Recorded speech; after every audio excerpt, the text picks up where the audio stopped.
My name is Jesse Rojo, the Hispanic Affairs Director at the Philos Project.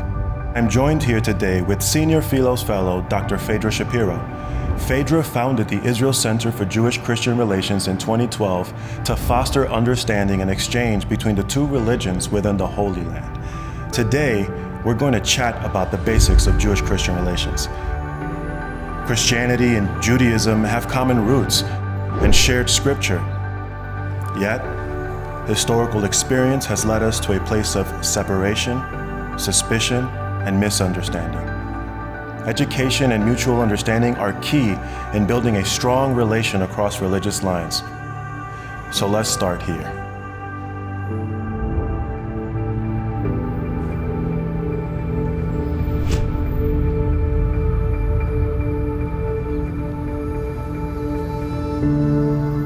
So Faydra, why don't you give us a quick breakdown on what you've learned in the many years you've been studying and engaging in Jewish-Christian relations? Sure, Jesse. I think it's very important that we note at the outset that the place that we're standing in now in terms of Jewish-Christian relations as a relationship of one of productivity, positivity, fruitfulness is really something unprecedented in history. That's wonderful. Could you give us a couple of examples that can speak to this new development that's happened within the last 100 years? Right, absolutely. I mean, it would have been unthinkable if you imagine 100 years ago, the fact that Christians today take seriously the Jewishness of Jesus, for example, and not just accept it, but really seek to understand it and have come to appreciate it, and to understand that making sense of themselves as Christians requires them to delve more seriously into Judaism. That's something really remarkable. At the same time, 100 years ago, we could never have imagined that Christians really across the denominational spectrum would come to agree that anti-Semitism is unacceptable for a Christian. I'm glad you mentioned anti-Semitism because in recent years we've seen a dangerous surge of anti-Semitism and the Philos Project has launched a campaign against it. Could you help us dive deep on that subject, explaining perhaps how do the Jewish people define anti-Semitism? I mean, some of that we really don't need to define because we see it in such terrible events in the news.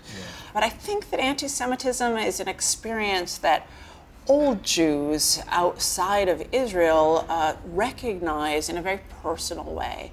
That it is that language or that belief, that expectation, that stereotype, that because Jews do things differently, because we believe differently, because we have a different culture, that we are kind of impossibly different, so different that we don't belong, that there's no place for us.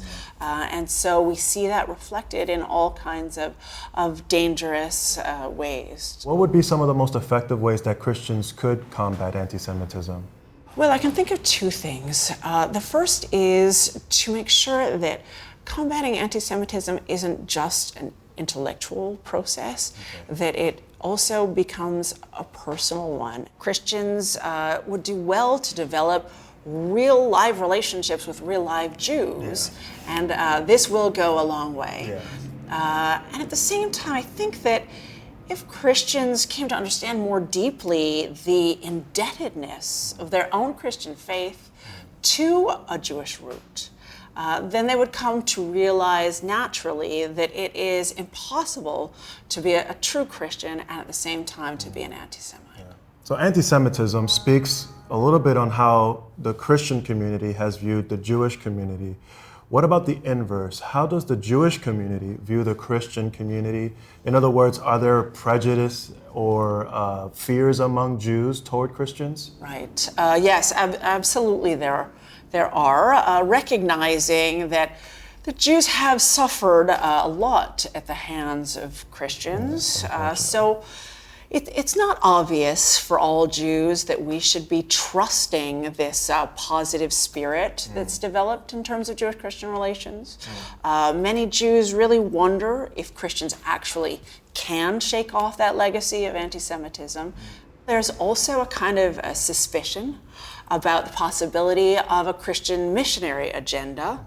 and the concern that maybe Christians are not actually comfortable letting us live as Jews and believing what we do, that there's a desire to change us. If I understand correctly, the way Jews view evangelism is more of a threat to their ethno and cultural identity?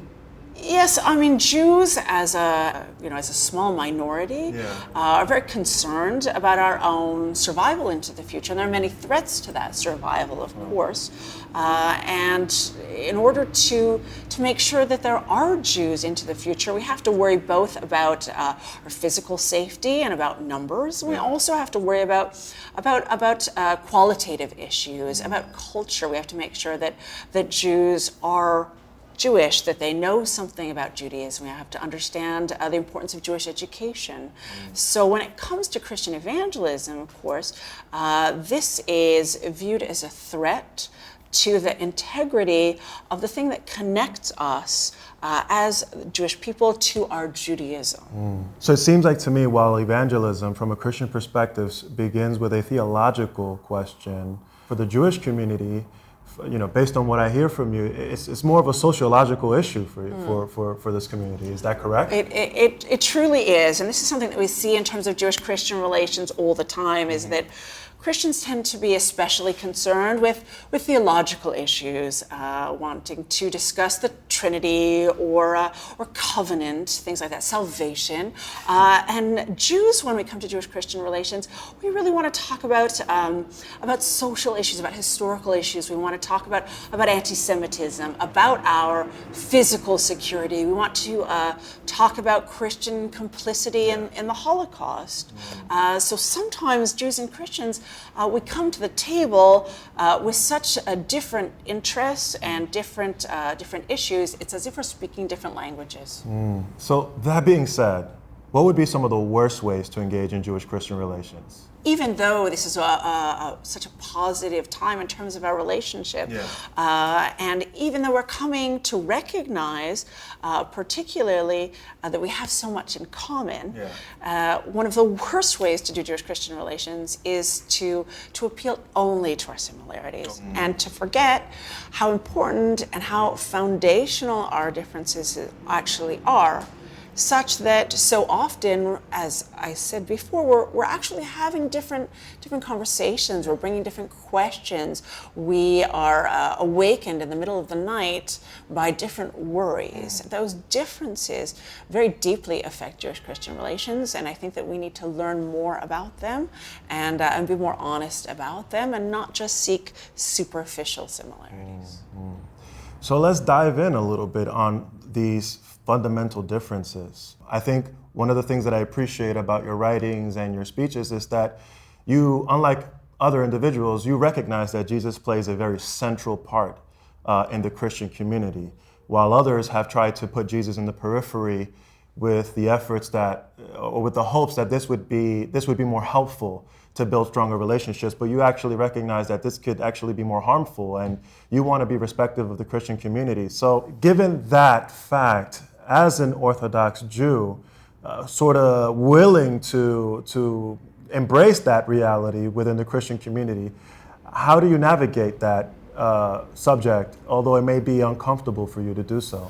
One of the essential rules in Jewish-Christian relations is learning how to see through the lens of another person. That doesn't mean agreeing, but to understand how they see themselves. I try to explain to Jews that if we want to be respected in our difference, in our particularity, in our distinctiveness, that we also have to extend that to Christians, and to understand that even though Jesus might make Jews uncomfortable, it's not a peripheral issue for Christians. It's essential to their very Christian faith. And so we need to be able to, if not agree with that, to at least respect the particularity of that faith. So now that we are in the subject of our theological differences, I'd like to ask you a rather uncomfortable question. Do Jews think that Christians serve the same God? Okay, that is a little uncomfortable. Yeah. On the one hand, yes, absolutely, because we share the same scriptural base, because we both read the Tanakh, the Hebrew Bible, what Christians call the Old Testament. Yes. We certainly appeal to and understand and recognize the one true God. Okay. And at the same time, we need to be honest about the fact that according to Orthodox Jewish thinking, a Trinitarian lens on that one true God is the wrong way of understanding it. Okay, that's a fair statement. What about Jewish expectations of the coming Messiah? What are some of the views that are traditionally held within the Jewish community? Jewish understandings of the Messiah are based firmly in the Jewish scripture, particularly the prophet of Isaiah. We expect the Messiah of the Davidic line. He will bring back the exiles from the four corners of the earth and restore us in safety and security to our homeland. He will establish true justice on earth. Peace will be inaugurated. Nature itself will be reconciled, and all of the expectations will come true. Interesting. As you're talking, it makes me think about the four major schools of thought within Christianity and the way we interpret the end times or the coming of the Messiah. There's some within these schools that tend to look for signs or predict signs. Do you find that also exists within the Jewish community? And maybe you can give us an example as to what are some of those signs that the Jewish people see? Sure. Well, we know from history that kind of looking for signs and trying to predict the end times is a pretty dangerous business. And certainly we know that from Jewish history as well. But one of the big obvious signs in the 20th century that Jews had to make sense of is the birth of the state of Israel. And so the rabbis, in trying to make sense of that, sort of recognized that this was not the redemption, but it was still something very significant. And so the formulation that they've come up with is that the state of Israel is the beginning of the sprouting of the redemption. Okay. Oh, interesting. So I don't think I've caught that before, but you've...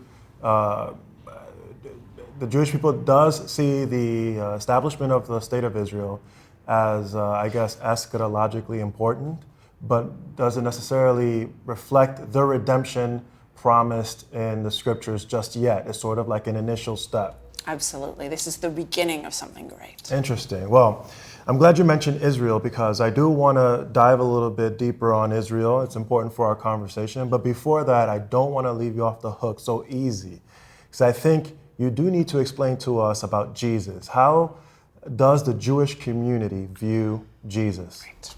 Okay.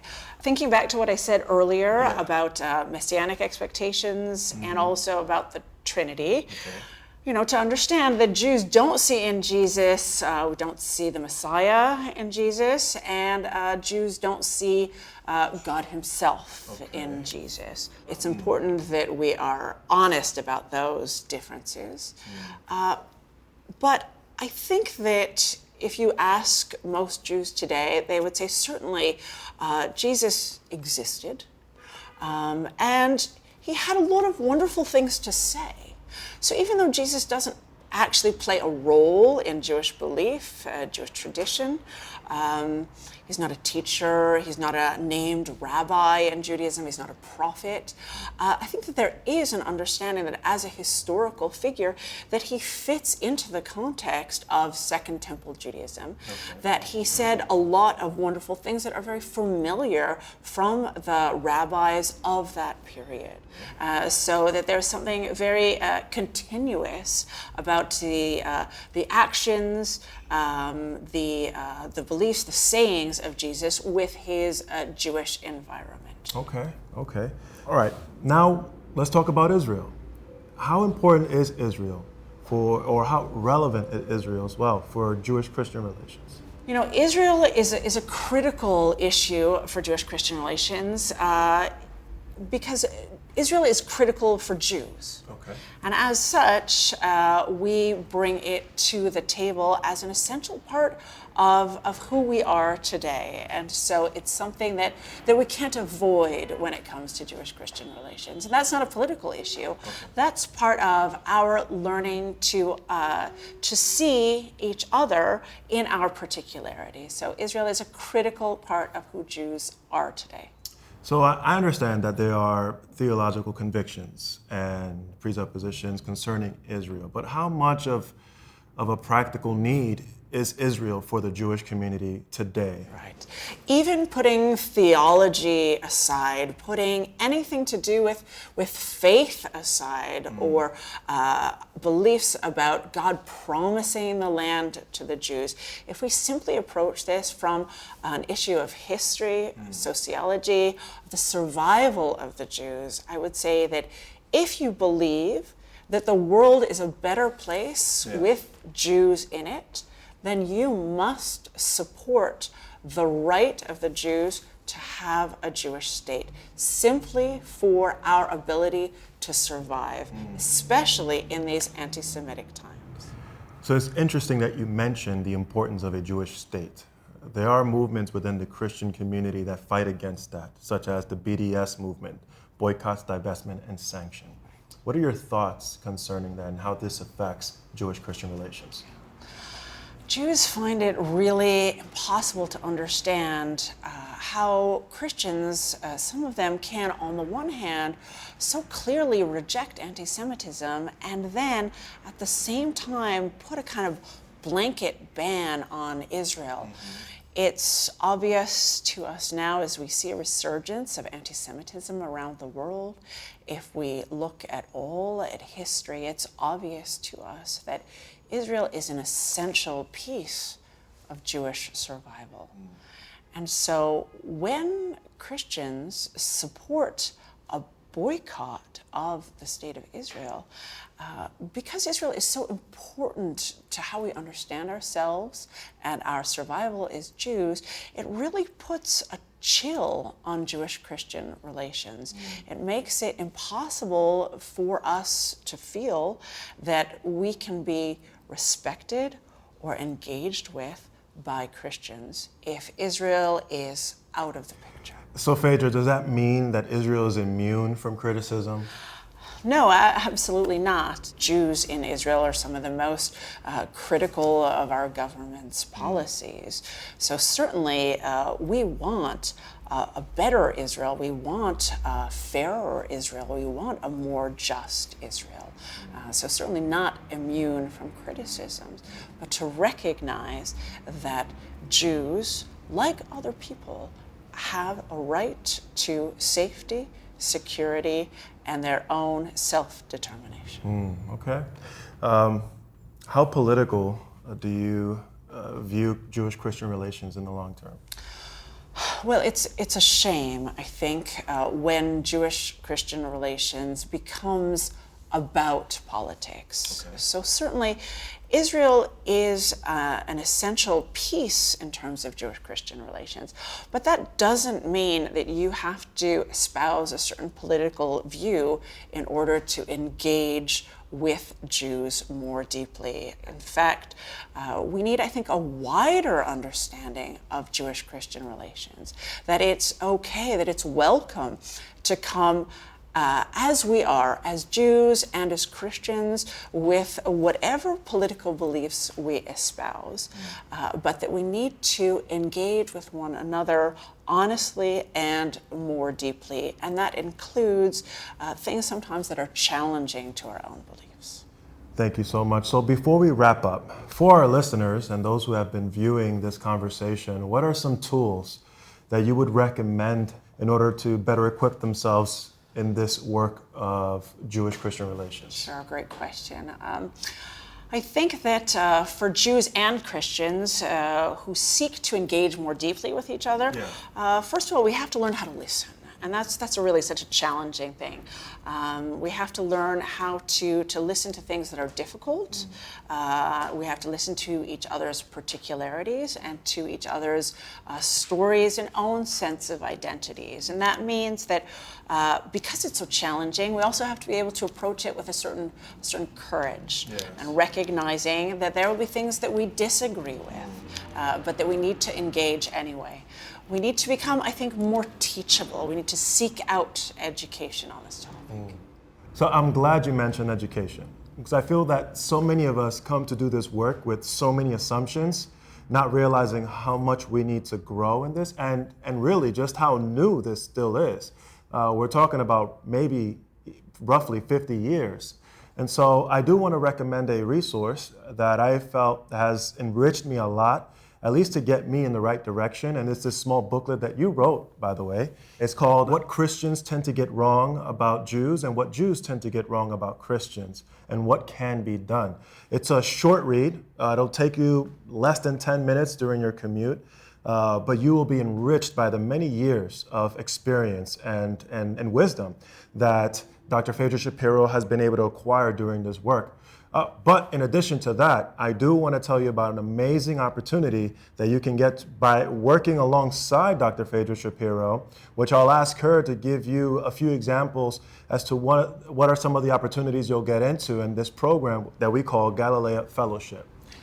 So the Galilea Fellowship is a 3-month, semester-long opportunity in the Galilee, northern Israel.